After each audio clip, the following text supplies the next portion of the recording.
వస్తుంది, మళ్ళీ మేము నిన్న రెంట్ ఇచ్చాము, ఇప్పుడు మాకు ఈ మూమెంట్ కి అంతా చార్జెస్ ప్లస్ అదంతా ఒకటైతే ఇప్పుడు మాకు పీస్ ఆఫ్ మైండ్ అసలు ఎంత. ఇప్పుడు మాకు రేపు మేము ఆఫీస్కి వెళ్ళాలంటే ఏం చేయాలో మాకు అర్థం కావట్లేదు, మేము ఎక్కడికి వెళ్ళాలో కూడా తెలియట్లేదు.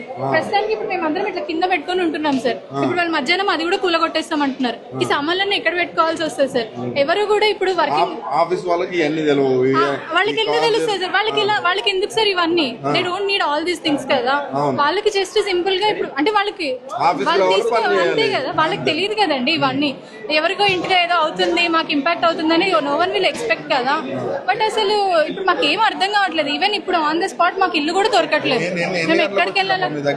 మాకు మార్నింగ్ 6 o'clock కి కాల్ వచ్చింది సార్. అంటే మాకు ఏం లేదు సార్. ఉంటే మేము ఎందుకు ఉంటాం సార్? రెంట్కుండే వాళ్ళు అలాంటి రిస్క్ ఉంటది అని అనుకున్నప్పుడు ఎందుకుంటారు ఇక్కడ?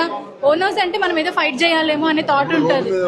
ఇప్పుడు రోడ్డు మాకు అసలు ఇప్పుడు అద్దెలకి ఇచ్చి మనము రెంట్ కట్టుకుంటూ అంతా చేసి మేము రోడ్డు మీద పడాల్సిన పరిస్థితి వచ్చింది. అసలు ఇది చాలా అన్యాయం సార్. అది ఓకే, ఏదైనా ఉంటే వాళ్ళు ఓనర్స్ గవర్నమెంట్ వాళ్ళు తేల్చుకోవాలి, కానీ మనుషుల మీద ఇప్పుడు జనాల మీద ఇలా ఇంపాక్ట్ చేయడం అనేది I think government I don't know sir. మనుషులు మేము ఇప్పుడు లోపలే ఉన్నాం సార్, మేము సర్దుకుంటూ ఉన్నాము. మేము చెప్పాం కూడా మాకు కొంచెం టైం ఇవ్వండి, మీరు ఇప్పుడు వచ్చారు, ఇప్పటికిప్పుడు మీరు తీయండి అంటే మేము ఎలా తీస్తాము?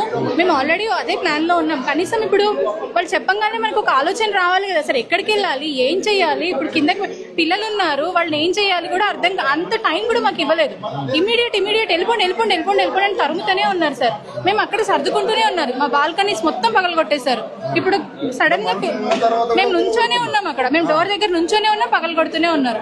అప్పటికి భయం వేసింది సార్. ఇంకా మేము చేతులు పట్టుకొని తల్లాన్ని పెట్టుకొని బతిలాడుకోవాలి వచ్చింది. మాకంత కర్మేంటో మాకు అర్థం కావట్లేదండి. అసలు చాలా ప్యానిక్ క్రియేట్ చేస్తున్నారండి. యాక్చువల్ గా okay, what ever the problem it is, మాకు ఒక టైం ఇస్తే, ఇప్పుడు మాకు ఒక 2 days ముందు చెప్పండి, లేకపోతే 1 week ముందు చెప్తే మేము అసలు ఇప్పుడు మేము ఉండాల్సిన అవసరం లేదు కదా sir. That is what our concern and we are demanding are all the ఇప్పుడు మేము ఏదైతే అడ్వాన్స్లు ఇచ్చామో